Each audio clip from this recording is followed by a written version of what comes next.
حضور اکرم صلی اللہ علیہ وسلم پر سورہ علق کے بعد سورہ مدثر اللہ تعالی نے نازل فرمائی، اور اس کا مطلب یہ ہے کہ جس طرح سورہ علق کی 5 پہلی ابتدائی آیات نازل فرمائی گئیں، اس کے بعد سورہ مدثر کی بھی ابتدائی آیات نازل کی گئیں، اور اللہ تعالی نے پورے قرآن کریم میں مختلف مقامات پر حضور صلی اللہ علیہ وسلم پر اسی طرح کے احکامات اور اسی طرح کی آیات نازل فرمائی ہیں، جس طرح کے ابتدائی طور پر ان 2 وحیوں میں حضور صلی اللہ علیہ وسلم کو مخاطب کیا گیا تھا۔ تو یہ جو صحیح بخاری میں الفاظ آئے ہیں کہ حمی الوحی، پھر اس کے بعد وحی کا تنور گرم ہو گیا، تو یہ عربوں کا ایک محاورہ ہے کہ جب یہ چیز چلنے لگے، جب کوئی کام چلنے لگے اور جب کسی کام میں تسلسل پیدا ہو جائے، تو جس طرح ہم اپنی زبان میں کہتے ہیں کہ فلاں چیز پٹڑی پر چڑھ گئی، اسی طرح عربوں کے ہاں یہ محاورہ استعمال کیا جاتا ہے۔ حدیث میں نبی کریم صلی اللہ علیہ وسلم کا بھی یہ ایک جگہ ارشاد آیا ہے کہ آپ ایک غزوے میں کھڑے تھے، اور غزوہ حنین میں جب دونوں طرف سے دونوں لشکر آپس میں گتھم گتھا ہو گئے، تو رسول اللہ صلی اللہ علیہ وسلم نے اپنی ایک ہتھیلی پر دوسری ہتھیلی کو رکھا اور آپ نے فرمایا چکی تو اب چلیے۔ تو مطلب یہی تھا کہ کام کا آغاز ہو گیا۔ اب سوچنے کی بات یہ ہے کہ ہر ایک علم کا، کتاب کا کوئی نہ کوئی موضوع ہوا کرتا ہے۔ قرآن کا موضوع کیا ہے؟ اللہ تعالیٰ نے یہ وحی کیوں نازل کی؟ ایک آدمی ایک ڈائجسٹ اور رسالہ پڑھتا ہے، آپ اس سے پوچھئے اس میں کیا ہے، تو ایک آدمی کہتا ہے کہ فلاں سلسلہ اس میں بڑا اچھا ہے، قسط وار ہر مہینے مضمون آتا ہے، اس لیے پڑھتا ہوں۔ دوسرے سے پوچھئے تو وہ کہتا ہے کہ اس ڈائجسٹ میں بہت اچھی اچھی کہانیاں ہوتی ہیں، وقت گزارنے کے لیے پڑھتا ہوں۔ اور رسالوں میں چونکہ واقعی مختلف کہانیاں ہوتی ہیں، اس لیے ہر طرح کا ٹیسٹ، ذائقہ اس میں پایا جاتا ہے۔ دوسری طرف آپ دیکھیں تو جو موضوعات پر کتابیں لکھی جاتی ہیں، ان کتابوں کو اس سے متعلق لوگ پڑھتے ہیں۔ مثلا ایک آدمی اگر کہے کہ میں نے الشفا پڑھی ہے یا قانون پڑھی ہے، تو اس کا مطلب یہ ہے کہ اس انسان کو ابو علی سینا کی تصنیفات سے یا پھر یہ کہ فلسفے سے یا طب سے ایک تعلق ہے، اور اس کی وجہ سے اس نے وہ کتابیں پڑھی۔ ایک آدمی کہتا ہے کہ میں نے صحیح بخاری پڑھی ہے، تو اس کا مطلب یہ ہوا کہ اس کو حدیث سے تعلق ہے، کیونکہ ساری کتاب کا موضوع حدیث ہے۔ ایسے ہی قرآن کریم کا موضوع کیا ہے، کیوں اس کو پڑھا جائے، کیوں اس کو سمجھا جائے، تو آسان لفظوں میں اگر کہا جائے اور بالکل ایک حرف میں اگر بات پوری کر دی جائے ایک لفظ میں، تو قرآن کا موضوع انسان ہے اور بس۔ قرآن اسی لیے نازل کیا گیا کہ لوگ انسان بنے۔ قرآن اس لیے نازل کیا گیا کہ اللہ نے اپنی مخلوق کو بتایا کہ تم کیا تھے اور آج کس مقام پر کھڑے ہو، اور عنقریب تمہیں مر جانا ہے، اور پھر اس کے بعد قبر کی زندگی اور آخرت کا کیا بنے گا۔ قرآن اللہ نے اس لیے نازل کیا کہ قرآن لوگوں کو بتائے کہ جو اعمال تم کرتے ہو ان کا انجام یقیناً کچھ نہ کچھ نکلے گا۔ دنیا کی حالت جو اس وقت تھی اور آج بھی اس سے کچھ زیادہ مختلف نہیں ہے، کہ جتنے انسان نما جانور حضور صلی اللہ علیہ وسلم کے زمانے سے پہلے لوگ بستے تھے اور کفر اور شرک کی زندگیاں بسر کر رہے تھے، ان کو اپنے اعمال کے انجام کی پرواہ نہیں تھی۔ اور آج بھی یہی حال ہے کہ ایک آدمی چوری کرتا ہے اور اس کا انجام کیا نکلے گا وہ اس سے بالکل بے خبر ہے، گویا کہ زیادہ سے زیادہ یہ دل میں ڈر ہے کہ پولیس پکڑ لے گی، مارے گی، مقدمہ ہو جائے گا، اور اگر اس ملک میں چوری کرتا ہے جہاں قانون کی حکمرانی نہیں ہے تو پھر تو وہ اور بھی لاپرواہ ہے۔ مگر ان دونوں صورتوں میں چاہے ملک میں قانون کی حکمرانی ہے یا نہیں ہے، تو یہ بھول جاتا ہے کہ مجھے ایک دن اس مالک حقیقی کے سامنے پیش ہونا ہے جس نے مجھ سے چوری کی ایک ایک چیز برآمد کر کے، اور میں نے جن جن لوگوں کے حقوق ضائع کیے تھے، اللہ نے ان مظلومین کی فہرست نکال کے اور ان کے ہاں جو چیز بھی میری طرف بنتی تھی منتقل کر دینی۔ تو انجام سے بے خبری یہ انسانیت کی غفلت رہی ہے، اور انسانوں کا یہ شعار رہا ہے کہ وہ یہ نہیں سوچتے کہ جو فعل آج کر رہے ہیں اس کا کل کیا اثر مرتب ہوگا، اور زیادہ سے زیادہ سوچتے ہیں تو وہ موت تک سوچ لیتے ہیں۔ اور اللہ نے اس وحی کے ذریعے، قرآن کے ذریعے لوگوں کو بتایا کہ دیکھو جو اعمال تم کرتے ہو دنیا میں تمہیں سزا مل جائے یا نہ ملے، اور چاہے تم اس سے بچ جاؤ، لیکن وہ دونوں میں اگر اللہ کے حقوق ہیں تو اللہ قیامت میں اس کا بدلہ تم سے لے سکتا ہے، اور اگر وہ چاہے گا تو معاف کر دے گا۔ اور دوسرے تم انسانوں کے حقوق ضائع کر رہے ہو، اور انسانوں کے حقوق کا ضیاع اس کی بھی دونوں صورتیں ہیں۔ اللہ اگر چاہے تو اپنی رحمت سے تمہیں اتنا نواز دے گا، اور دوسرا جو مظلوم ہے اس کو بھی کہ تم راضی ہو جاؤ، اور اگر اللہ نے فیصلہ نہ کیا تو پھر لا محالہ اس کا خمیازہ تمہیں بھگتنا پڑے گا۔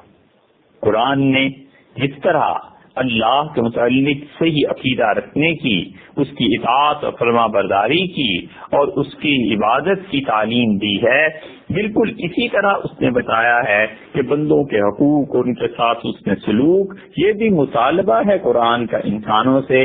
اور اس لیے قرآن انسان کی تربیت کرتا ہے۔ تو کوئی پوچھے کہ قرآن کو کیوں نازل کیا گیا، قرآن کا موضوع کیا ہے، تو ہم کہتے ہیں قرآن کا موضوع انسان ہے بس۔ سورہ النساء میں دیکھیے اللہ تعالیٰ فرماتے ہیں وَاعْبُدُوا اللَّهَ، اور عبادت کرو اللہ کی، وَلَا تُشْرِكُوا بِهِ شَيْئًا، اور ہرگز اللہ کے ساتھ کسی کو شریک نہ بنانا۔ اس کی ذات، اس کی صفات دونوں اس سے منزہ، بالا اور ارفع اور اعلیٰ ہیں کہ کوئی بھی اس میں ساجی یا اللہ کا شریک ہو سکے۔ اس کے بعد فوراً بات فرمایا وَبِالْوَالِدَيْنِ إِحْسَانًا، اور اپنے والدین کے ساتھ حسن سلوک کرو۔ اور والدین کے ساتھ جتنی بھی انسان نیکیاں کرتا ہے ان میں بہت سی چیزیں ایسی ہیں جو اللہ نے اس کے ذمہ واجب قرار دی ہیں۔ اسی لیے فقہا نے مستقل اس پر بحث کی ہے کہ ایک آدمی اپنے والد کو کھانا کھلاتا ہے یا ان کے کپڑے دھوتا ہے یا ان کی کسی قسم کی خدمت کرتا ہے، تو کیا اس پر وہ ان سے پیسے کا مطالبہ کر سکتا ہے؟ اور پھر وہ کہتے ہیں کہ ان سے پیسے کا مطالبہ نہیں کیا جا سکتا، کیونکہ یہ حقوق وہ ہیں جو والدین کے اللہ نے اولاد کے ذمے پہلے سے ہی واجب قرار دیے ہیں، ضروری قرار دیے ہیں۔ تو جب یہ ضروری ہیں تو پھر اس پر اجرت لینے کا مطالبہ کیسا؟ تو بھی ذی القربہ، اور اس کے ساتھ ساتھ تم اپنے رشتہ داروں کے ساتھ بھی اچھا سلوک کرو۔ جو رشتہ دار جتنا قریبی ہے اس کا اتنا ہی زیادہ حق بنتا ہے کہ انسان اس کے ساتھ حسن سلوک کرے۔ اور اس حسن سلوک کی تعلیم، اس آیت کی تشریح اور قرآن کریم کے ان الفاظ کی تفسیر رسول اللہ صلی اللہ علیہ وسلم کی وہ حدیث کرتی ہے، جس میں یہ آیا ہے کہ ایک آدمی حضور صلی اللہ علیہ وسلم کی خدمت میں حاضر ہوا اور اس نے عرض کیا کہ اللہ کے رسول، میں اپنے رشتہ داروں کے گھر جاتا ہوں اور ان سے جوڑ کر رکھنے کی کوشش کرتا ہوں، تعلقات کو استوار کرتا ہوں، اور روز کے صلے میں مجھے گالیاں دیتے ہیں، جس سے مجھے رنج اور دکھ ہوتا ہے، تو کیا میں ان کے پاس جاؤں یا نہیں جاؤں؟ رسول اللہ صلی اللہ علیہ وسلم نے فرمایا تم اپنی رشتہ داری کو جوڑ کر رکھنا، اگرچہ وہ تیرے ساتھ برا کریں، اور قیامت میں اپنے اپنے اعمال سے تم دونوں جواب دے۔ والیتامی، پھر اللہ نے کہا یتیموں کے ساتھ اچھا سلوک کرنا۔ اب یہ دیکھیے سارا انسان اس کا موضوع نہیں ہے تو کون ہے؟ جن کے لیے احکامات جاری کیے جا رہے ہیں وہ بھی انسان ہے، اور جن کو حکم دیا جا رہا ہے یہ بھی انسان۔ فرمایا یتیموں کا خیال رکھو۔ حضور صلی اللہ علیہ وسلم نے فرمایا کہ کیا یہ اچھا گھرانہ ہے مسلمانوں کا وہ جس میں کسی یتیم کی پرورش کی جا رہی ہو۔ المساکین، اور مسکین جو ہیں، جو اپنی ضروریات زندگی میں محتاج ہیں، تم ان کے ساتھ اچھا سلوک کرو۔ والجار ذی القربى، اور دیکھو جن سے تمہاری رشتہ داری تو کچھ نہیں لیکن وہ تمہارے پڑوسی ہیں۔ والجار الجنب، اور وہ جو تمہارے ساتھ آ کر بیٹھ جاتے ہیں کچھ دیر کے لیے، جیسے سفر ہے، ان کے ساتھ بھی تم نے اچھا سلوک کرنا ہے۔ پڑوسیوں کے بارے میں حضور صلی اللہ علیہ وسلم نے فرمایا جبریل امین مجھے بار بار تاکید کرتے رہے کہ اپنے پڑوسیوں سے اچھا سلوک کرنا ہے، یہاں تک کہ مجھے خیال ہوا اب کسی دن یہ آیت نازل ہو جائے گی کہ پڑوسی کا وراثت میں بھی حق ہوتا ہے، انتقال کے بعد کسی کے اس کا پڑوسی بھی اس کا وارث ہوا کرے گا، اور پڑوسی تو پھر کچھ عرصہ رہتا ہے۔ اللہ نے فرمایا بالجار الجنب، اور اس کے ساتھ جو تمہارے ساتھ کچھ دیر بیٹھتا ہے، فصاحب بالجنب، جو تمہارے ساتھ کچھ دیر رہتا ہے، ان سب کے ساتھ تم نے اچھا سلوک کرنا ہے۔ ایک مسافر ہے، دوسرے کے ساتھ 4 گھنٹے 6 گھنٹے ٹرین میں بس میں اس نے گزارنا ہے، اللہ نے بتایا ہے کہ اس کے ساتھ بھی اچھا سلوک کرو۔ وابن السبیل، اور ان کے لیے جو مسافر ہیں، وما ملکت ایمانکم، اور جو تمہارے نوکر ہیں تمہارے زیر دست ہیں، ان کے ساتھ بھی اچھا ہی سلوک کرنا، مسافر کے ساتھ اچھا سلوک۔ حتیٰ کہ حدیث میں آیا ہے نبی کریم صلی اللہ علیہ وسلم نے فرمایا راستوں میں مت بیٹھا کرو اور راستوں کو چھوڑ دو۔ صحابہ رضی اللہ عنہ نے عرض کیا کہ اللہ کے رسول اگر کوئی راستوں میں بیٹھے تو پھر کیا کرے؟ آپ نے فرمایا کہ اس کا حق ادا کرنا، اور رسول اللہ صلی اللہ علیہ وسلم نے بتایا کہ جو وہاں سے گزرے اس کی صحیح رہنمائی کرنا، اگر تم سے کوئی راستہ پوچھے تو اسے صحیح راستہ بتانا، اور اسی طرح جب وہ سلام کرے تم نے اس کا جواب دینا ہے، یا تم اسے سلام کرو گے اور وہ اس کا جواب دے گا۔ یہ سب اس آدمی کے حقوق ہیں جو محض وہاں سے گزر رہا ہے، اور اس سے بڑھ کے اس کے حقوق ہیں جو 2-4 گھنٹے کے لیے آپ کے پاس آ کر بیٹھ کے، حتیٰ بھی جب ملنے کے لیے آیا۔ قرآن کی اسی آیت کی تشریح رسول اللہ صلی اللہ علیہ وسلم نے، جو عمر بن العاص رضی اللہ عنہ کی ایک مشہور روایت ہے، اس میں جو باتیں آئی ہیں وہ اسی آیت کی تشریح ہے۔ حضور صلی اللہ علیہ وسلم نے فرمایا ان لنفسک علیک حق، عمر عبداللہ تجھ پر تیری اپنی جان کا بھی حق بنتا ہے، اور اسی میں فرمایا وان لزورک علیک حق، جو لوگ تجھے ملنے آتے ہیں ان کا بھی کچھ حق تیرے پہ بنتا ہے۔ وَإِنَّ لِعَيْنِكَ عَلَيْكَ حَقٌّ، اور تیری آنکھ کا بھی تجھ پہ حق بنتا ہے۔ الغرض رسول اللہ صلی اللہ علیہ وسلم نے مختلف لوگوں کے مختلف حقوق بیان کیے، اس لیے قرآن بار بار تلقین کرتا ہے انسانوں ہی کے متعلق اور انسانوں کے اپنی جانوں کے متعلق کہ تم جو کچھ کر رہے ہو اپنے عقیدے کو درست کرو، اپنے اعمال کو درست کرو، اس لیے کہ ان عقائد پر اور ان اعمال پر ساری آخرت کی زندگی کا دار و مدار ہے، اور دنیا میں جس کے ساتھ بھی تم نیکی کرو گے تو وہ نیکی تمہارے کام آئے گی۔ سورہ بنی اسرائیل میں ارشاد فرمایا وَآتِ ذِی الْقُرْبَىٰ حَقَّهُ، اپنے رشتہ داروں کا حق ادا کرتے رہو، وَالْمِسْکِینَ، اور ان کے حقوق بھی پورے کرو جو مسکین ہے، وَابْنَ السَّبِیلِ، اور جو مسافر ہیں پردیسی ہیں ان کو بھی حق دو، وَلَا تُبَذِّرْ تَبْذِیرًا، اور اللہ نے جب مال تمہیں دیا ہو تو اسے فضولیات میں مت اڑاؤ، فضول کاموں میں مت خرچ کرو۔ تو معلوم ہوا کہ ایک آدمی پیسے کو اس لیے جوڑ کر رکھتا ہے کہ کل کو مشکل اور آڑے ترچھے وقت میں اس کے کام آئے، تو یہ شریعت نے اسے سکھایا ہے۔ اسی لیے حضور صلی اللہ علیہ وسلم نے منع فرمایا اس سے کہ آدمی اپنے مال کو بے جا اڑائے، اور قرآن نے کہا وَلَا تُبَذِّرْ تَبْذِیرًا، اور اللہ کا دیا ہوا مال فضول چیزوں میں مت اڑاؤ۔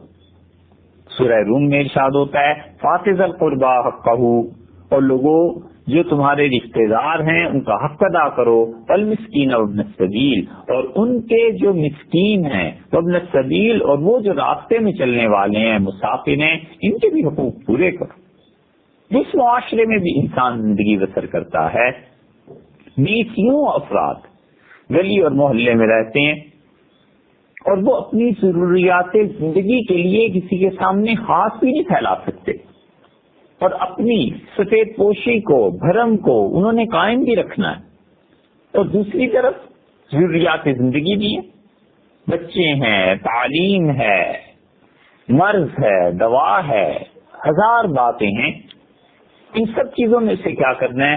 اللہ نے ان لوگوں کو جنہیں مال دیا ہے یہ سکھایا ہے کہ ان مسکینوں کی مدد تم نے کرنی ہے، یعنی وہ لوگ جو ہاتھ نہیں پھیلاتے اور ان کی ضروریات زندگی بھی پوری نہیں ہو رہی ہیں، تم نے ان لوگوں کو کچھ نہ کچھ اپنے مال کا حصہ دینا۔ اسی لیے قرآن کریم میں ایک اور جگہ ہے اللہ تعالیٰ نے فرمایا کہ لوگوں کے مال میں ہم نے حق رکھا ہے، للسائل والمحروم، اس کے لیے جو ہاتھ پھیلاتا ہے، سوال کرتا ہے، اور اس کے لیے بھی جو زندگی کی ضرورتوں سے محروم ہے، اللہ نے تمہارے مال میں اس کا حق رکھا۔ عمر بن عبدالعزیز رحمۃ اللہ علیہ آئے اپنی خلافت کے دور میں، اور انہوں نے دیکھا ایک درخت سوکھ رہا تھا، تو انہوں نے پانی منگایا اور ڈالا اس میں پودے میں پانی، اور پھر انہوں نے اس کے بعد یہ آیت کریمہ پڑھی اور انہوں نے کہا اللہ نے فرمایا ہے تمہارے مال میں حق رکھا ہے ہم نے ان چیزوں کا بھی جو سوال نہیں کرتے، تو یہ پودا سوال نہیں کر سکتا، اللہ نے اس کا بھی حق رکھا ہے، لہٰذا اسے پانی ملنا چاہیے۔ پھر اہل جنت کے اوصاف اللہ نے بیان کیے اور یہ بتایا ہے کہ تم دنیا میں جتنی بھی نیکیاں کرتے ہو اور اچھائیاں، اس کا اجر تمہیں آخرت میں یقیناً ملنا ہے۔ ایسے نہیں ہے کہ اللہ تعالیٰ آخرت میں تمہیں اس کے اجر سے محروم کر دے گا، تو معلوم ہوا انسان ہی کو سمجھایا ہے کہ تم اس کی اللہ کی وحی اور کتاب پر عمل کرو گے تو اس کے بعد والی تمہاری زندگی بہتر ہو جائے گی۔ اور اللہ تعالیٰ نے فرمایا ہے سورہ دہر میں وَيُطْعِمُونَ الطَّعَامَ عَلَىٰ حُبِّهِ مِسْكِينًا وَيَتِيمًا وَأَسِيرًا، اور اللہ کے بندے تو وہ ہیں جو لوگوں کو کھانا کھلاتے ہیں عَلَىٰ حُبِّهِ، اس کی محبت کے باوجود، اس کی محبت میں۔ اسی لیے مفسرین میں سے ایک گروہ اس طرف یہ ہے کہ وہ کہتے ہیں علی حبہ کا مطلب یہ ہے کہ اللہ کی محبت میں، اللہ کی وجہ سے وہ لوگوں کو کھانا کھلاتے ہیں، مسکینوں کو، یتیموں کو اور قیدیوں کو۔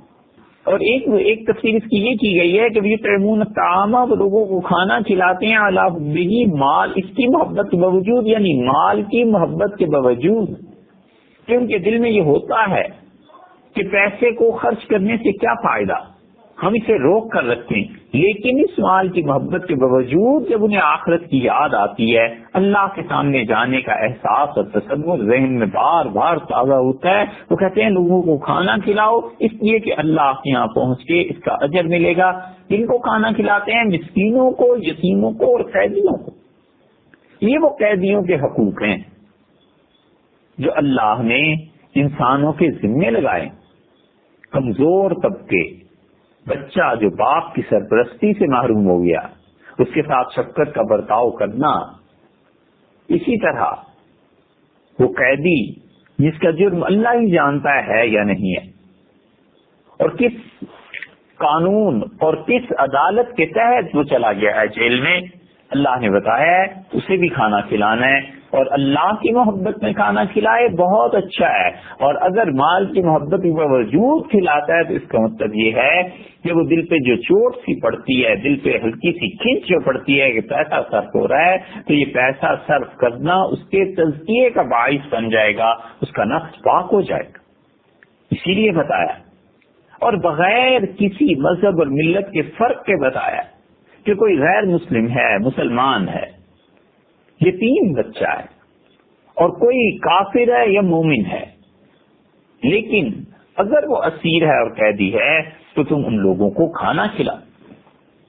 اور اللہ تعالیٰ نے بتایا ہے کہ ایک انسان کے ذمے اس نے اس کے گھر والے بھی لگائے ہیں، اور باپ کے ذمہ داری، باپ کے ذمے میں یہ لگایا ہے کہ وہ اپنے گھر والوں کے اچھے اخلاق کے لیے تربیت کرے۔ سورہ تحریم میں ارشاد فرمایا یا ایھا الذین آمنوا، اے وہ لوگوں جو ایمان لائے ہو، قوا انفسکم واہلیکم نارا، اپنے آپ کو بچاؤ اور اپنے گھر والوں کو دوزخ کی آگ سے بچانا، وقودھا الناس والحجارہ، جس دوزخ کا ایندھن انسان اور پتھر ہے، بچاؤ اپنے آپ کو اور اپنے گھر والوں کو۔ حدیث میں آتا ہے امیر المومنین سیدنا عمر رضی اللہ عنہ رات کے آخری حصے میں اپنے گھر والوں کو نماز کے لیے جگا دیتے تھے، اپنی اولاد کو، اپنے بچوں کو، اور پھر یہ آیت پڑھتے تھے کہ اللہ نے کہا قوا انفسکم واہلیکم نارا، اپنے آپ کو اور اپنے گھر والوں کو جہنم سے بچاؤ، وقودھا الناس والحجارہ، جس جہنم کا ایندھن انسان اور پتھر ہیں، علیہا ملائکۃ، اور اس پر اللہ تعالی نے فرشتے مقرر کر دیے ہیں جہنم میں، غلاظ، بڑے سخت دل کے، شداد، بڑے قوی، بڑے طاقتور، بڑے مضبوط ہیں، لا یعصون اللہ ما امرہم، اللہ نے جو حکم دے دیا ہر دن اس کی خلاف ورزی نہیں کریں گے، ویفعلون ما یؤمرون، اور وہ وہی کام کرتے ہیں جس کا حکم انہیں ملتا ہے۔ پھر جتنے کمزور طبقے ہیں ان کے متعلق قرآن نے خاص طور پر سمجھایا ہے کہ وہ لوگ جو طبعاً کمزور ہیں، اور وہ لوگ جو عوارض کی بنیاد پر کمزور ہیں، اور وہ لوگ جو کمزور نہیں ہیں لیکن بنا دیے گئے ہیں، تینوں کا خیال رکھنا۔ وہ جو طبعاً کمزور ہیں، کمزور دل کے افراد، مرد ہو یا عورت جو اپنی خلقت تخلیق کے اعتبار سے نازک اور کمزور پیدا کی گئی ہے، اور دوسرا وہ طبقہ جو عوارض کی بنیاد پر کمزور ہو جاتے ہیں، حادثہ ہو گیا، عارضہ لاحق ہو گیا، والد نہیں رہا، والدہ نہیں رہی، طلاق ہو گئی، کتنے ہی افراد اس معاشرے میں پائے جاتے ہیں۔ اور تیسرے وہ جنہیں کمزور بنا دیا گیا ہے اور حقیقت میں کمزور نہیں تھے، انصاف کی حکمرانی نہ ہونے کی وجہ سے وہ کمزور ہو گئے، غربت کی وجہ سے کمزور ہو گئے، شکل و صورت، رنگ، سب اللہ نے وہ چیزیں ہیں جو اس کے اختیار اور قبضے کی چیزیں تھیں۔ اور سب سے زیادہ کمزور وہ طبقہ جو بنایا گیا ہے اور حقیقت میں کمزور نہیں ہے، وہ ہے جو لوگوں کی نفرتوں کا شکار ہو جاتا ہے۔ لوگ اپنے آپ کو اتنا پاک اور نیک تصور کرتے ہیں کہ وہ دوسروں کے لیے گویا کہ محتسب اعلیٰ مقرر کر دیے گئے۔ گناہ گار لوگوں سے نفرت کرنا، بیمار لوگوں سے نفرت کرنا، اسی طرح غریب لوگوں سے نفرت کرنا، یہ اللہ کے دین میں نہیں سکھایا۔ اور وہ آدمی جو ان حرکتوں کا مرتکب ہوتا ہے، قیامت میں اللہ کی گرفت سے اسے اس کی نمازیں، اس کے روزے نہیں بچا سکیں گے۔ رنگ بھی کس کا اختیار ہے، شکل و صورت بھی کس کا اختیار ہے؟ اللہ کی طرف سے جو چیزیں لوگوں کو دی گئی ہیں، تو یہ کوئی بنیاد نہیں ہے کہ دوسرے انسان اس بچے سے، اس آدمی سے نفرت کرے۔ بالکل ایسے ہی کوئی آدمی گناہ میں پڑا ہوا ہے، نشے میں پڑا ہوا ہے، کوئی حق نہیں پہنچتا لوگوں کو کہ اس سے نفرت کا اظہار کریں، جب تک کہ لوگوں کو یہ یقین نہ ہو کسی فرد کو کہ میری نفرت سے، اس کے رویے سے اس کی اصلاح ہو جائے گی، مگر اس نفرت کے لیے ضروری ہے کہ اس کے دل سے اس کے لیے دعا بھی نکلے۔ بیٹا ہے غلط کام میں مبتلا ہو گیا، باپ دونوں رویے رکھ سکتا ہے، مار دھاڑ، گھر سے نکالنا، اور بالعموم یہ رویہ بچوں کو اور برباد کرتا ہے۔ اور ایک یہ ہے کہ باپ کو یقین ہو کہ یہ میری ناراضگی، میری آنکھ کا بدل جانا یہ برداشت نہیں کر سکے گا، اور وقتی طور پہ اس نفرت کا، غصے کا اظہار کرتا ہے، اور بچہ اپنی طبیعت کی وجہ سے، محبت کی وجہ سے اصل حالت پر لوٹ آتا ہے، یہ ٹھیک ہے۔ لیکن عمومی طور پر گناہ گاروں سے نفرت کرنا، یہ کس دین نے سبق دیا اور یہ اسلام نے کہاں سکھایا؟ دہلی میں ایک عورت جس کا پیشہ تھا کچھ برا، مر گئی، اور لوگوں میں اختلاف ہوا کہ جس نے ساری زندگی اس بدکاری میں گزاری ہے، اس کا جنازہ پڑھیں یا نہ پڑھیں۔ اور فتوے کے لیے حاضر ہوئے حضرت شاہ عبدالعزیز صاحب محدث دہلوی رحمۃ اللہ علیہ کی خدمت میں، اور عرض کیا کہ حضرت ایسی ویسی عورت تھی اور یہ مر گئی ہے، اب اس کا جنازہ پڑھیں یا نہ پڑھیں۔ شاہ عبدالعزیز صاحب رحمۃ اللہ علیہ نے فرمایا اس عورت کے جو یار تھے، اس عورت کے جو دوست تھے، اگر ان میں سے کوئی مر جائے تو تم اس کا جنازہ پڑھتے ہو؟ لوگوں نے عرض کیا حضرت ان کا جنازہ تو پڑھتے ہیں، پر میں بس اس کا بھی جنازہ پڑھو، یہ بھی انہی حرکتوں میں تھی جن حرکتوں میں اس کے دوست. تو اس لیے آدمی کبھی بھی گناہ کی بنیاد پر لوگوں سے نفرت نہ کرے.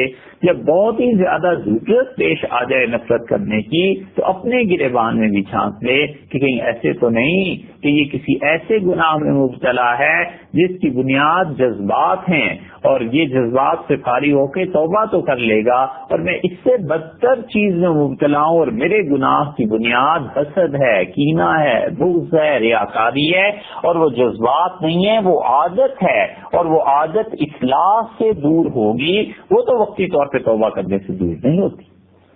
اس لیے جو بھی معاشرے میں جتنی نفرتوں کا شکار ہے، اللہ کی کتاب نے سکھایا اور لوگوں کو کہا کہ یہ نفرتوں کے قابل نہیں، ان کی اصلاح ضروری ہے، ان کے گناہ سے نفرت ضروری ہے، ان کے گناہ کی مذمت ضروری ہے. اگر قانون کا نفاذ ہے تو قانون کے مطابق انہیں سزا ملے، یہ بھی ٹھیک ہے، لیکن اس شخص سے نفرت کی کیا معنی؟ اور پھر وہ جنہیں اللہ نے پیدا ہی صنف نازک میں کیا ہے، عورت ہونا، غریب ہونا، کمزور ہونا، شکل و صورت کا بہت زیادہ اچھا نہ ہونا، یہ کوئی جرم تو نہیں ہے. اسی لیے سورہ بقرہ میں ارشاد فرمایا گیا کہ وَلَهُنَّ مِثْلُ الَّذِي عَلَيْهِنَّ بِالْمَعْرُوفِ، اور عورتوں کے مردوں پر اسی طرح ہم نے حقوق رکھے ہیں جس طرح مردوں کے حقوق عورتوں پر رکھے ہیں، قاعدے اور طریقے کے مطابق. اور اللہ نے فرمایا وَعَاشِرُوهُنَّ بِالْمَعْرُوفِ، اور اپنی بیویوں کے ساتھ ہمیشہ اچھے طریقے پر رہو. اور اسی لیے نبی کریم صلی اللہ علیہ وسلم نے فرمایا دو کمزوروں کے بارے میں اللہ سے ڈرتے رہنا، اور بار بار یہ حدیث میں ارشادات آئے ہیں مختلف جگہوں پہ مختلف طریقوں سے مختلف الفاظ سے. ایک جگہ ہے ان دو کمزوروں کے بارے میں اللہ سے ڈرتے رہنا، ایک عورتوں کے بارے میں اور ایک یتیموں کے بارے میں. پھر آپ اس اوپر کی سطح پر دیکھیں، اللہ تعالیٰ نے فرمایا وَلَقَدْ كَرَّمْنَا بَنِي آدم، اور ہم نے آدم علیہ السلام کی اولاد کو ایک خاص شرف عزت بخشی ہے. وَحَمَلْنَاهُمْ فِي الْبَرِّ وَالْبَحْرِ، اور ہم نے زمین میں خشکی اور تری دونوں اس کے قبضے میں دے دی. یہ انسان ہی ہے جو قرآن کا موضوع ہے. قرآن بار بار انسان کی توجہ دلاتا ہے اور کہتا ہے انسان پھر انسان بنے. انسان محض شکل و صورت کا نام نہیں، وہ ان اخلاق حسنہ کا نام ہے جو کسی بھی انسان میں ہوتے ہیں. اسی لیے ایک جگہ پہ ارشاد فرمایا کہ قولوا للناس حسنا، لوگوں سے ہمیشہ اچھی بات کہو. اچھی بات کا کیا مطلب؟ ایسی بات جو تلخی پر مبنی نہ ہو، ایسی بات جو خوبصورتی کے ساتھ ادا کی جائے، نصیحت کی جائے. ایک جگہ ارشاد ہوا ان اللہ یامر بالعدل والاحسان، اور لوگوں اللہ حکم دیتا ہے انصاف کرنے کا، اور اللہ حکم دیتا ہے احسان کرنے کا. ایک ہے ظلم، ایک آدمی نے دوسرے سے 1000 روپیہ قرض میں لے لیا اور وہ باوجود اس کے کہ دینا چاہیے اسے 1000 اور وہ دے سکتا ہے، 1000 کی بجائے کہتا ہے 900 لو اور میری جان چھوڑ دو. غلط بات ہے، یہ ظلم ہے. اور ایک یہ ہے کہ وہ آدمی 1000 کے 1000 واپس کر دیتا ہے، یہ احسان اچھی بات ہے، بہت اچھا ہے، نیکی ہے، احسان ہے. اور اس سے بھی بڑھ کر درجہ یہ ہے کہ وہ 1000 کے 1100 دیتا ہے اور کہتا ہے آپ میرے مشکل وقت میں کام آئے اور یہ میں اپنی خوشی سے اس پہ اضافہ کر رہا ہوں. حضور صلی اللہ علیہ وسلم نے ایک مرتبہ اپنا قرض ادا فرمایا اور کچھ زیادہ اپنی خوشی سے کر دیا. تو نبی کریم صلی اللہ علیہ وسلم سے اس آدمی نے کہا اللہ کے رسول یہ تو پوری ہو گئی چیزیں. آپ نے فرمایا یہ تو وہ ہے جو پورا ہو گیا اور اس کے بعد میں اپنی خوشی سے یہ دے رہا ہوں. اسی لیے فقہاء نے لکھا ہے کہ مال پر اضافہ اگر جبرن کیا جائے گا، چاہے وہ کوئی بھی طریقہ جبر کا استعمال کیا جائے تو وہ سود ہو جائے گا، لیکن کوئی قرض کی ادائیگی میں اپنی خوشی سے کچھ بڑھا دیتا ہے تو اسے لینے میں کوئی حرج نہیں. یہ عام انسانوں کے حقوق ہیں جو اللہ نے ایک دوسرے کے ذمے رکھے ہیں. اور کمال کی بات ارشاد فرمائی کہ دیکھو لا تستوی الحسنۃ ولا السیئۃ، لوگوں اچھا رویہ اور برا رویہ برابر نہیں. ادفع باللتی ہی احسن، اور برائی کا جواب نیکی سے دیتے رہو. اپنی روش اپنا طریقہ بنا لو کہ لوگ اگر برا کہیں گے کریں گے ہم اچھا کریں گے. اسی لیے ابن مسعود رضی اللہ عنہ نے کہا کہ رسول اللہ صلی اللہ علیہ وسلم نے ہم سے کہا لا تکونوا امعاء نہ بننا ابن مسعود. اور عرض کیا گیا کہ امعاء کیا چیز ہے؟ تو رسول اللہ صلی اللہ علیہ وسلم نے فرمایا یہ کہنا کہ جو ہمارے ساتھ اچھا کرے گا ہم اچھا کریں گے اور جو برا کرے گا ہم برا کریں گے. حضور صلی اللہ علیہ وسلم نے فرمایا ایسے نہ کرنا. یہ کہو کہ جو ہمارے ساتھ اچھا کرے گا ہم اس کے ساتھ اچھا کریں گے اور جو ہمارے ساتھ برا کرے گا ہم اس کے ساتھ بھی اچھا ہی کریں گے. سلسلہ چشتیہ میں فوائد الفواد بہت مشہور کتاب ہے اور سلسلہ چشتیہ کی جو 2-3 کتابیں بالکل محفوظ اور اصل صورت میں واقع رہ گئی ہیں سیر الاولیاء اور فوائد الفواد. حضرت نظام الدین اولیاء رحمۃ اللہ علیہ کے ملفوظات کا مجموعہ ہے اور اس میں یہ آتا ہے کہ ایک آدمی نے آ کے عرض کیا کہ حضرت فلاں آدمی آپ کو برا کہہ رہا تھا. حضرت نے فرمایا پھر تم نے کیا کیا؟ اس نے کہا میں نے بھی اسے خوب سنائی.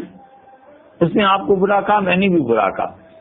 تو حضرت نظام الدین اولیاء رحمۃ اللہ نے فرمایا غلط کیا. اس نے راستے میں کانٹے رکھے تھے اور تم نے بھی کانٹے رکھ دیے. سارا راستہ کانٹے ہی کانٹے ہو گئے, کانٹوں سے بھر گیا, لوگ چلیں گے کہاں؟ ہمارا مسلک یہ ہے کہ جو ہمیں اچھا کہے ہم اسے اچھا کہتے ہیں اور جو ہمیں برا کہے ہم اسے بھی اچھا ہی کہتے ہیں. یہ ہے وہ تعلیم صوفیہ کی جو حقیقت میں قرآن جس کا منبع ہے. اللہ نے کہا لا تستوی الحسنۃ ولا السیئۃ, اور لوگوں اچھا رویہ اور برا رویہ برابر تو نہیں ہے. ادفع باللتی ہی احسن, برے رویے کو ٹالتے رہو, درگزر کرتے رہو.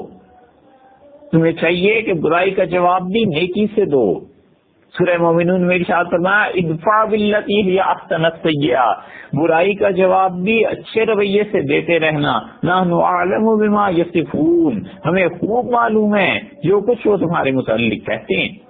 حضور صلی اللہ علیہ وسلم کے متعلق کیا کچھ تھا جو کافروں نے اور مشرکین نے نہیں کہا. اللہ نے فرمایا نحن اعلم بما یصفون, وہ جو کچھ آپ کے متعلق کہتے رہتے ہیں نا ہم خوب جانتے ہیں. اس کے باوجود آپ صبر کیجیے, اور یہ صبر کرنا کچھ چھوٹی سی بات نہیں. سورہ قصص میں ارشاد ہوا اولئک یؤتون اجرهم مرتين, اللہ اپنے ان بندوں کو جو لوگوں کی باتوں پر صبر کرتے رہے دوہرا اجر دے گا. بما صبروا, اس لیے کہ انہوں نے صبر کیا. ایسا معاشرہ بدقسمتی سے تشکیل پا رہا ہے کہ مجلسیں غیبتوں سے بھری ہوئی ہیں. کون ہے کہ دوسرے کو برا کہنے کو تیار نہیں؟ بہو کو پتا چل جائے کہ ساتھ میں ایک جملہ کہا ہے, بہو اس کے مقابلے میں 10 جملے کہتی ہے. ایک دکاندار کو پتا چل جائے کہ دوسرے نے تمہارے متعلق یہ کہا ہے تو اس نے ایک سنائی ہے, یہ 10 سناتا ہے. ایسے ہی سارے معاشرے میں یہ مرض پھیلا ہوا ہے اور لوگ اللہ کی اس بات کو گویا کہ بھول گئے ہیں, اس وحی کو جو اللہ نے کہی ہے. اللہ نے کہا جو تمہارے بارے میں برا کہتا ہے اور تم سنتے ہو پھر صبر کرتے ہو, اولئک یؤتون اجرهم مرتين, ہم انہیں دگنا ثواب دیں گے. کیوں؟ بما صبروا, اس لیے کہ انہوں نے صبر کیا سن کے. ویدرؤون بالحسنۃ السیئۃ, اور انہوں نے برائی کا جواب برائی سے نہیں دیا, برائی کا جواب نیکی سے دیا. یہ اللہ کی وحی, یہ وہ وحی ہے جو حضور صلی اللہ علیہ وسلم پہ نازل کی گئی.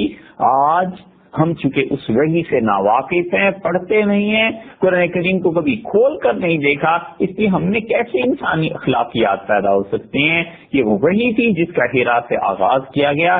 اللہ نے کہا ہم انہیں دوہرا اجر دیں گے, ایک اس وجہ سے کہ انہوں نے صبر کیا اور ایک اس وجہ سے کہ انہوں نے برائی کا جواب بھی اچھائی سے دیا.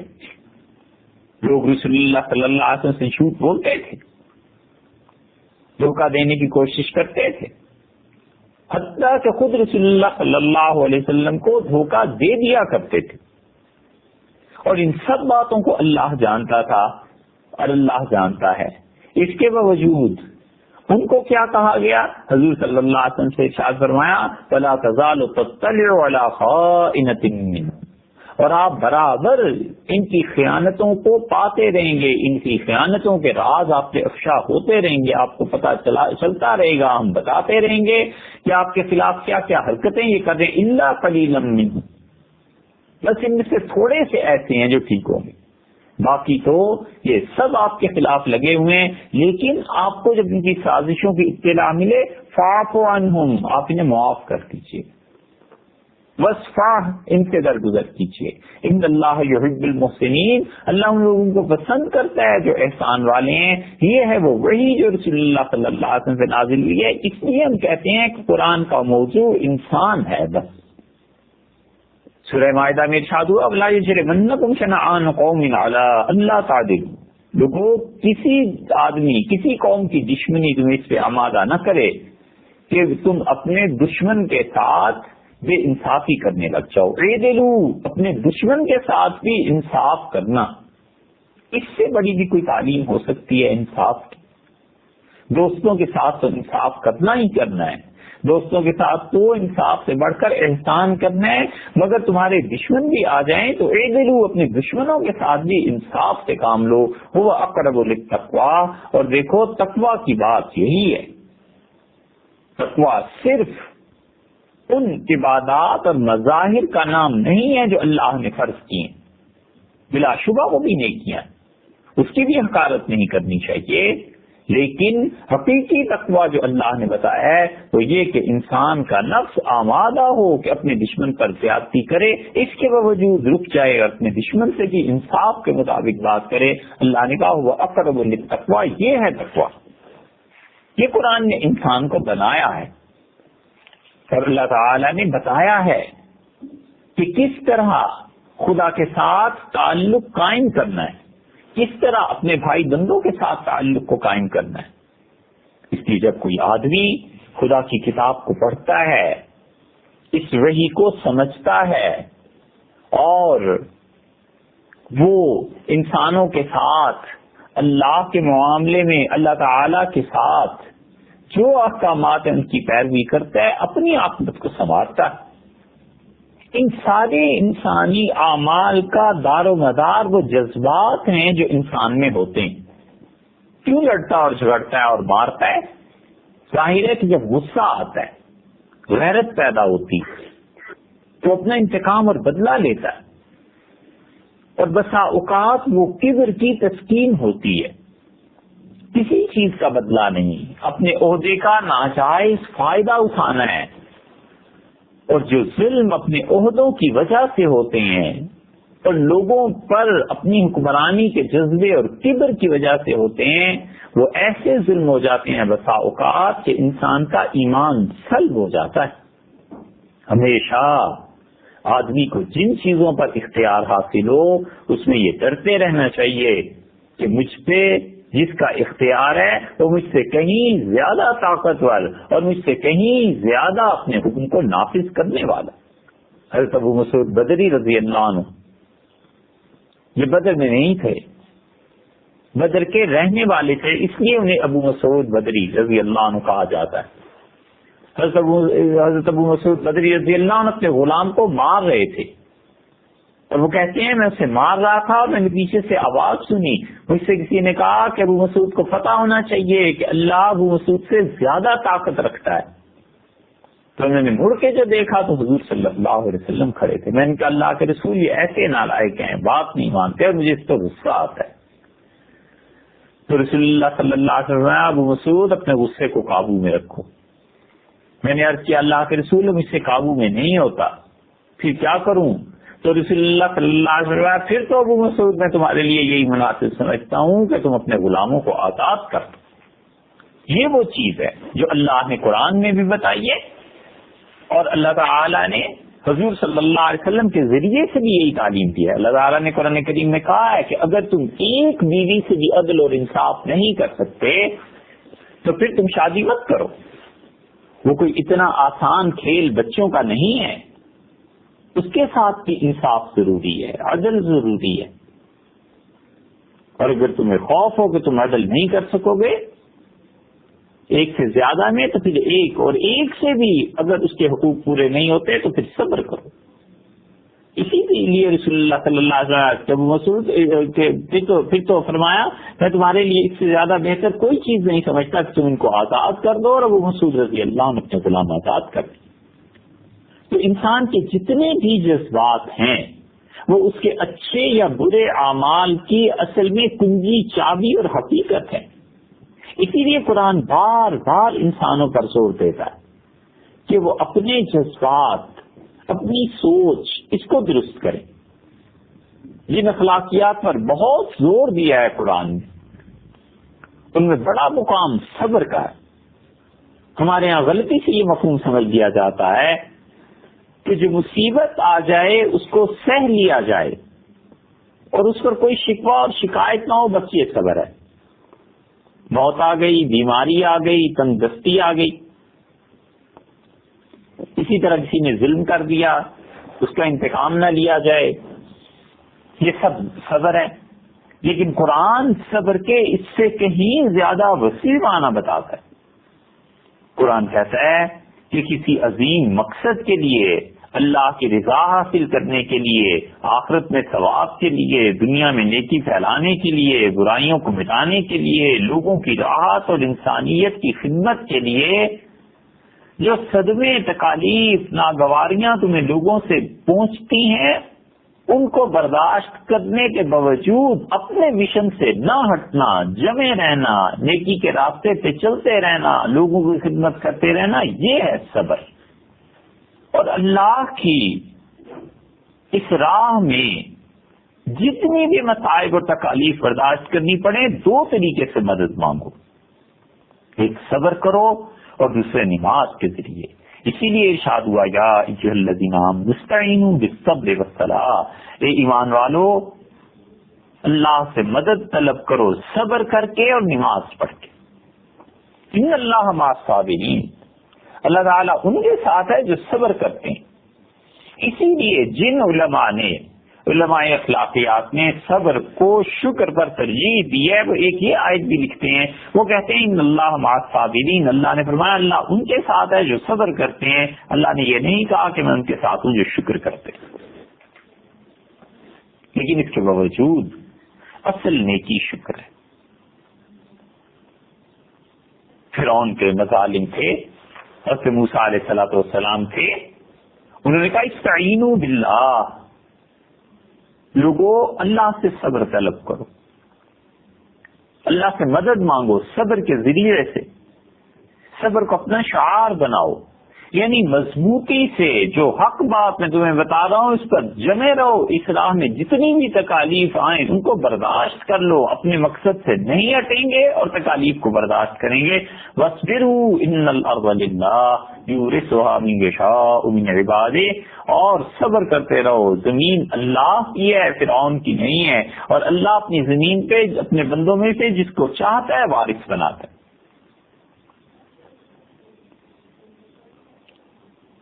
یہ انسان کی فطری کمزوری ہے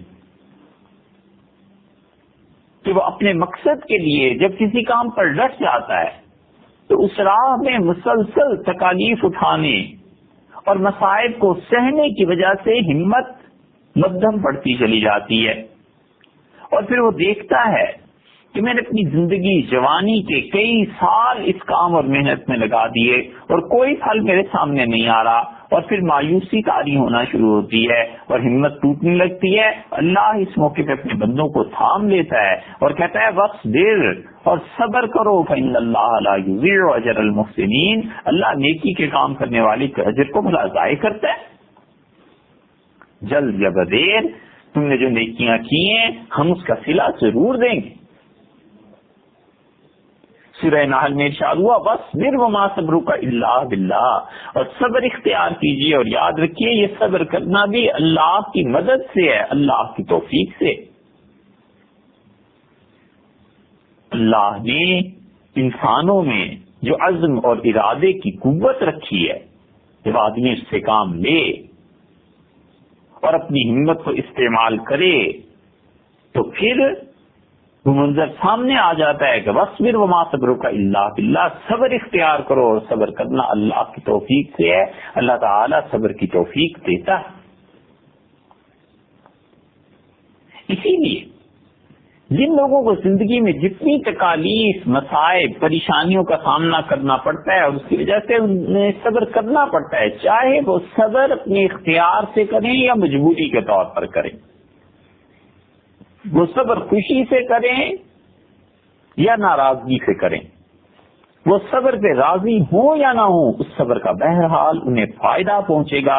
اور اللہ نے فرمایا والذین صبروا ابتغاء وجہ ربہم، وہ لوگ جنہوں نے اللہ کی رضا اور خوشی پانے کے لیے ہر قسم کی ناگواری پر صبر کر لیا، ہم انہیں اپنی خوشی دے دیں گے۔ ایک جگہ ہے والملائکۃ یدخلون علیہم من کل باب، سورہ رعد میں فرمایا کہ ان کے جنت میں جو گھر ہم دیں گے ان کے یہاں آئیں گے فرشتے سلام کرنے کے لیے، سلام علیکم، کہیں گے اللہ کی طرف سے سلامتی تم پہ نازل ہو۔ کیوں بھائی؟ بما صبر، تم اس لیے کہ تم زندگی میں صبر کرتے رہے، لوگوں کی باتیں سن کے، الزامات کو برداشت کر کے۔ فنعم عقبی الدار، کیا ہی اچھا ٹھکانہ ہے یہ جو تم نے اپنا بنا لیا ہے صبر کر کے۔ اسی لیے اللہ تعالی نے صرف مردوں ہی کے لیے نہیں، عورتوں کے لیے بھی فرمایا کہ والصابرین والصابرات، اور صبر کرنے والے مرد اور صبر کرنے والی عورتیں۔ اور ارشاد فرمایا اعد اللہ لہم مغفرۃ واجرا عظیما، اللہ نے اپنے ان بندوں کے لیے، اپنی بندیوں کے لیے، ان خواتین کے لیے، ان مردوں کے لیے فیصلہ فرما دیا کہ اللہ انہیں بخش دے گا اور بہت بڑا اجر دے گا۔ تو ساری تعلیمات وہ انسان ہی کے متعلق ہیں۔ قرآن بار بار انسان کو موضوع بناتا ہے اور کہتا ہے تم سنور جاؤ، تم ٹھیک ہو جاؤ۔ اور جب انسان ٹھیک ہو جاتا ہے تو پھر اس کائنات میں ہر چیز ٹھیک ہو جاتی ہے، حتیٰ کہ انسان کے درست ہونے کا اثر موسموں پر پڑتا ہے، سردی اور گرمی پر پڑتا ہے، حتیٰ کہ انسانوں کے ٹھیک ہونے کا اثر جانوروں پر پڑتا ہے، پیداوار پر پڑتا ہے، غلے پر پڑتا ہے۔ زمین اپنے خزانے لٹا دیتی ہے جب انسان اچھے ہوتے ہیں، اور زمین پہ برکتیں نازل ہونا بند ہو جاتی ہیں جب انسان برے ہوتے ہیں۔ اس لیے قرآن بتاتا ہے بار بار کہ انسان اچھے ہونے چاہیے۔ ایک جگہ رسول اللہ صلی اللہ علیہ وسلم سے فرمایا گیا ہے کہ آپ صاف لوگوں کو بتائیے کہ قل آمنت بما انزل اللہ من کتاب، ان سب سے کہہ دیجئے کہ میں ایمان لایا ہوں اللہ کی اس پاک کتاب پر، اس وحی پر جو اللہ نے مجھ پہ نازل کی ہے۔ وہ امرت لأعدل بینکم، اور اللہ نے مجھے حکم دیا ہے کہ میں تمہارے درمیان انصاف کروں۔ وہ جو انصاف اللہ کے یہاں ہوگا وہ تو ہوگا جب قیامت آئے گی، اور اس سے پہلے اس دنیا کی زندگی میں اللہ تعالی نے انصاف کا حکم دیا ہے تاکہ لوگ اس بڑے دن کے ڈر سے یہاں انصاف کریں، اور ایسے نہ ہو جب وہ انصاف کرنے والا کرے تو پھر پتہ چل جائے۔ سورہ حدید میں ارشاد فرمایا لقد ارسلنا رسلنا بالبینات، اور ہم نے اپنے رسولوں کو بھیجا ہے علیہ الصلوۃ والسلام صاف اور واضح دلائل دے کے، وانزلنا معهم الکتاب والمیزان، اور ہم نے ان کے ساتھ کتابیں نازل کی، ہم نے انصاف، عدل، اس کا فرمان نازل کیا، لیقوم الناس بالقسط، تاکہ لوگ اپنے معاملات میں انصاف سے کام لیں۔ اللہ نے ترازو کو نازل کیا، لیقوم الناس بالقسط، تاکہ لوگ انصاف سے کام لیں۔ حتیٰ کہ یہ انصاف اتنا ضروری ہے انسانوں میں کہ ہم اور آپ جو بات کرتے ہیں اس کے متعلق فرمایا کہ وَإِذَا قُلْتُمْ فَعْدِلُوا، اور لوگوں جب بات کرو تو انصاف کی بات کرنا، وَلَوْ كَانَ ذَا قُرْبَىٰ، اگرچہ تمہارے رشتے دار ہی کیوں نہ ہو مگر انصاف کی بات کرنا۔ سورہ النساء میں پورے دنیا کی انصاف اور قانون، اس کے متعلق قاعدہ اور ضابطہ بیان کر دیا۔ لوگ اگر اللہ کی اس ایک بات پر عمل کرنے لگ جاتے تو سارے انصاف کے معاملات درست ہو جاتے۔ اللہ نے کہا یا ایھا الذین آمنوا کونوا قوامین بالقسط شہداء للہ، ایمان والو پکے، خوب، صاف ستھرے انصاف پر قائم رہنے والے بن جاؤ، انصاف کی حمایت کرو، شہداء للہ، اور بالکل ہمیشہ اللہ کے لیے گواہی دو۔ وَلَوْ عَلَىٰ أَنفُسِكُمْ، اگرچہ اس گواہی کی زد تمہاری اپنی ذات پر پڑتی ہو سچی گواہی کی وجہ سے، چاہے تمہارا اپنی جان اپنا نفس برباد ہوتا ہو، کچھ حرج نہیں ہے گواہی سچی دینا. اب الوالدین، تمہارے والدین پر اس کی زد پڑتی ہے، والاقربین، تمہارے رشتہ دار اس سے متاثر ہوتے ہیں، کچھ حرج نہیں ہے گواہی سچی دینا. والدین کا خیال نہ کرنا، رشتہ داروں کا، حتیٰ کہ اپنی جان کا خیال نہ کرنا، سچ بولنا گواہی میں. یکن غنیًا، اگر وہ تمہارے رشتہ دار، تمہارے والدین مالدار ہیں، پیسہ ہے، تو پیسے سے دب کے گواہی نہ دو. او فقیراً، وہ فقیر ہیں، تنگ دست ہیں، محتاج ہیں، تم سچ بولو گے تو ان کے لیے اور مصیبت پیدا ہو جائے گی. مت اس کا لحاظ کرو. فاللہ اولی بہما، اللہ تمہارے ان دولت مندوں اور محتاجوں سے زیادہ اس بات کا حق رکھتا ہے کہ اللہ کے لیے گواہی دو، اللہ کا خیال کرو. فلا تتبعوا الهوى ان تعدلوا، اور کبھی اپنی نفس کی پیروی نہ کرنا، ایسے نہ ہو تم شہادت اور گواہی دیتے ہوئے سچ نہ بولو. وَإِن تَلْوُوا أَوْ تُعْرِضُوا، اور اگر تم نے کبھی لاگ لپٹ رکھ کے گواہی دی، او تُعْرِضُوا، یا تم نے کچھ اپنی زبان کو ایسے چلایا کہ ادھر بھی رہے ادھر بھی رہے، صاف گواہی نہ دی، تو یاد رکھو فإن اللہ کان بما تعملون خبیرا، جو کچھ تم کہتے ہو اللہ تمہارے اعمال سے خوب باخبر. ہم سب سوچیں ہم نے زندگی میں کتنی گواہیاں دی ہیں اور ہم نے کتنی مرتبہ جھوٹ بولا ہے، کبھی اپنے والدین کے لیے، کبھی اپنے لیے، کبھی اپنے رشتہ داروں کے لیے، کسی پر ترس کھا کے اور کسی کی دولت اور عہدے سے مرعوب ہو کے، اور کبھی یہ ڈر کے کہ میں نے سچ بولا تو جیل ہو جائے گی، سچ بولا تو کیا ہو جائے گا، سچ بولا تو بدنامی ہو جائے گی. ہم یہ حرکتیں کرتے رہے اور اس کے باوجود ہم اس بات کے مدعی ہیں کہ ہم بڑے اچھے مسلمان ہیں. اللہ نے کہا ہے یہ بات نہیں.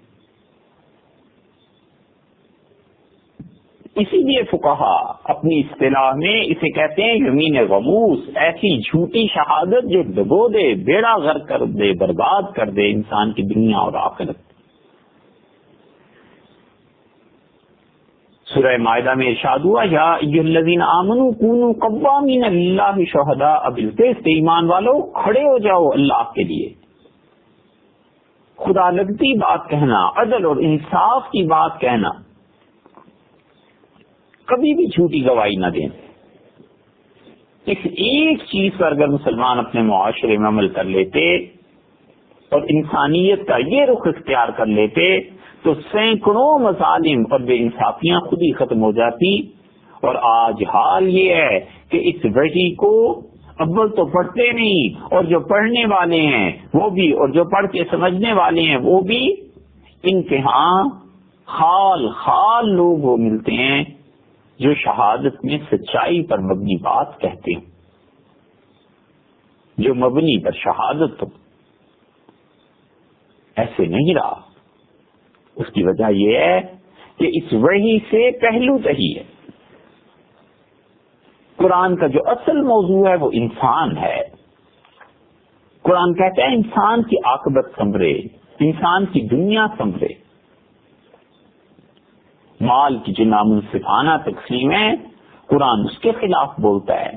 اللہ کی آخری وحی ہمیں بتاتی ہے کہ معاشرے میں جب مال کی تقسیم غیر منصفانہ طور پر ہوگی اور اسباب معیشت انسانوں کے لیے بند ہوں گے تو معاشرے میں فساد پھیل جائے گا. اسی لیے حکم دیا کہ خرچ کرو، اسی لیے حکم دیا کہ خرچ کرو اور محض اللہ کے لیے خرچ کرو. یا ایھا الذین آمنوا انفقوا من طیبات ما کسبتم، اے ایمان والو اپنی کمائی میں سے خرچ کرو اللہ کی راہ میں. ومما اخرجنا لکم من الارض، اور جو کچھ زمین سے ہم نے تمہیں دیا ہے عمدہ پیداوار اس میں سے خرچ کرو.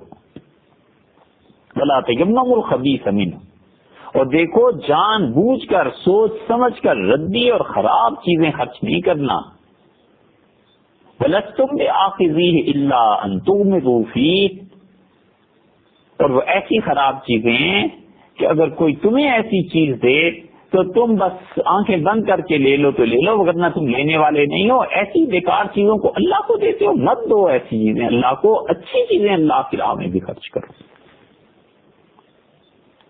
ایک جگہ ارشاد ہوا وما تنفقون الا ابتغاء وجه اللہ، اور لوگوں تم جو کچھ بھی خرچ کرتے ہو اللہ کی خوشی کے لیے خرچ کرتے ہو. قرآن نے بتایا کہ مال کو جوڑ کر رکھنا اور خرچ نہ کرنا انسان کے نفس کو ناپاک کر دیتا ہے، اور ناپاک جان وہ جہنم سے پاک کرے گی. اور جو جہنم سے بچنا چاہے، اللہ کے غضب سے بچنا چاہے، وہ کیا ہے؟ سورہ اللیل میں ارشاد ہوا وَسَيُجَنَّبُهَا الْأَتْقَى، اور جہنم سے محفوظ رکھیں گے ہم اس شخص کو جو بڑا پرہیزگار بندہ تھا. کون سی پرہیزگاری تھی اس میں، کون سی نیکی تھی، کون سا تقویٰ تھا؟ اگلی آیت میں ارشاد ہوا الذی یؤتی مالہ یتزکیٰ، وہ شخص جو اپنا مال اللہ کے بندوں پر خرچ کرتا ہے، اللہ کے لیے خرچ کرتا ہے. وما لأحد عنده من نعمة تجزى،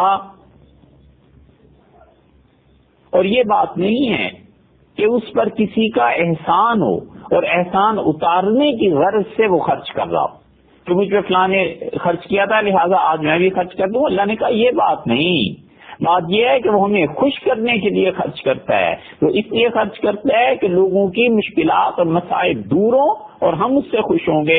الا ابتغاء وجہ ربہ الاعلیٰ، وہ تو اس لیے دیتا ہے کہ وہ اپنے بڑے عظیم بزرگ و برتر پروردگار کی خوشی چاہتا ہے. اور جو شخص اپنا مال بغیر احسان کے بدلے میں خرچ کرے، اور جو شخص اپنا مال بغیر ریاکاری کے خرچ کرے، اور جو اپنا مال اس لیے خرچ کرے کہ لوگوں کے مسائل مشکلات حل ہوں اور اللہ مجھ سے راضی ہو، اللہ اپنی مخلوق کے ساتھ میرے اس اچھے رویے کی وجہ سے مجھ پر رحمت کرے، اللہ نے آخر پہ سرٹیفکیٹ اس کے ہاتھ میں دے دیا اور اس سرٹیفکیٹ میں فرمایا فَلَسَوْفَ يَرْضَىٰ، لوگوں ایسے شخص سے اس کا رب ان قریب راضی ہو جائے گا، ہم خوش ہو جائیں گے، قیامت میں ہمارے پاس آئے گا تو ہماری خوشی کو پائے گا.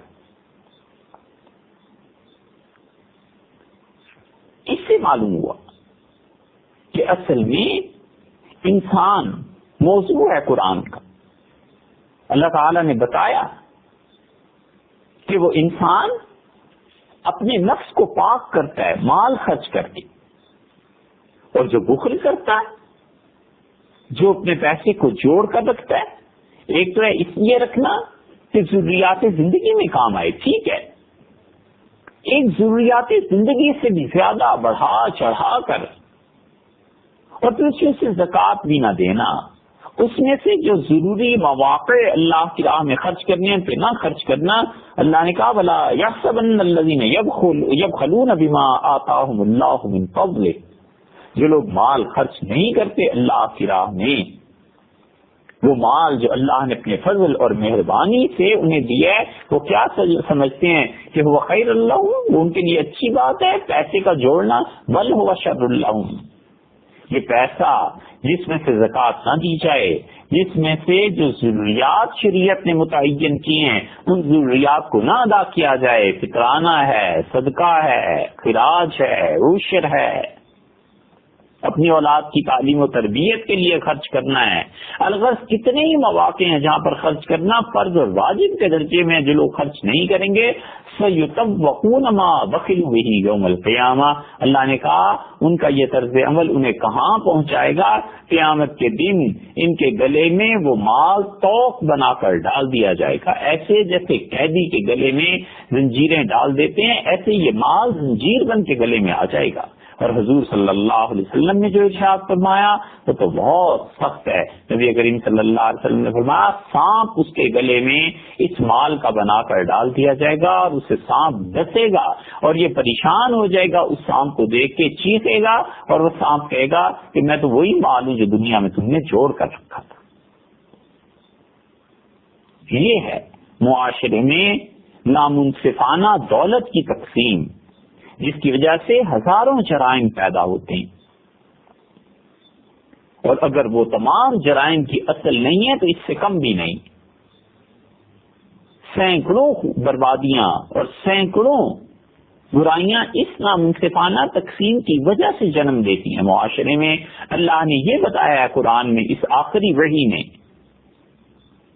کہ اس کا موضوع انسان ہے، کہ انسان کسی طرح اس وحی کے مطابق زندگی گزارے، اس کو پڑھے، اس کا فہم اور تعلیم حاصل کرے، اس کو